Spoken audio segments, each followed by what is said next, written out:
like to begin with just an overview of what we call the Stanford program. It's an advanced project management program because we really build on the fundamentals of other training in project management.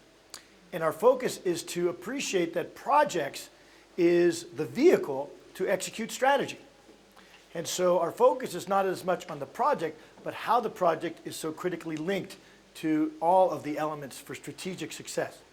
And what we're going to explore here in a few moments is what we call the Strategic Execution Framework, or SEF for short.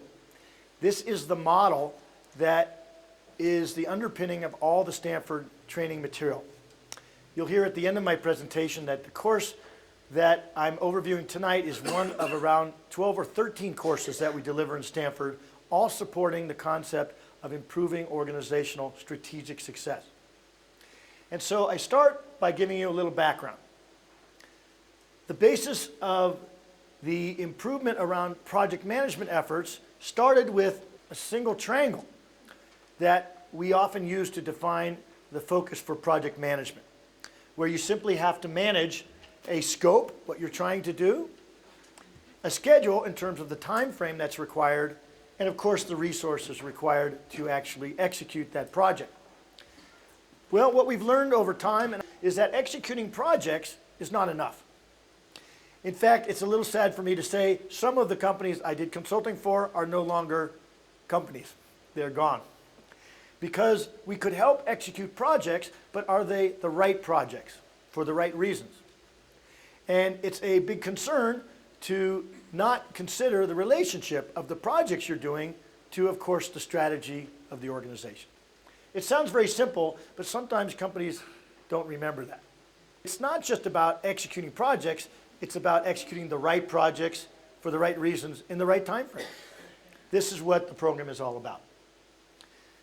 And so I ask you to consider a simple quote. It says, "The lack of a model, a blueprint, or a template to shape execution decisions or actions is a major obstacle to making strategy work." You know, you think about this concept of a model or a template or a blueprint, something that creates kind of a path for you, a way to understand what we are working on. And so as a picture that helps everyone understand, it creates maybe a common language, something we can all reference and appreciate that this is something that we are all trying to achieve. And in a simple picture story, we can maybe understand our role or our association with achieving it. And so we have a lot of challenges in achieving success in the organization. Having something to reference and structure our thinking is absolutely going to help us. Maybe it gives us a reference to where we are and where we should be. So it could be even a point on a continuum along that thinking. A checklist, because now you can say, of all the things I should be doing, I can use this model to appreciate where I am. Check, check, check that I've actually achieved these things on this path to success. And so this concept of a model, blueprint, or a template, or a vehicle to create common language, checklists, progress, it also tells us boundaries, where we should focus and maybe where we should not focus, even more important. So just to finish up, both projects and programs are part of a portfolio. The project is just the independent effort, a single effort with a scope and a schedule and a resource requirement, the triangle we looked at earlier.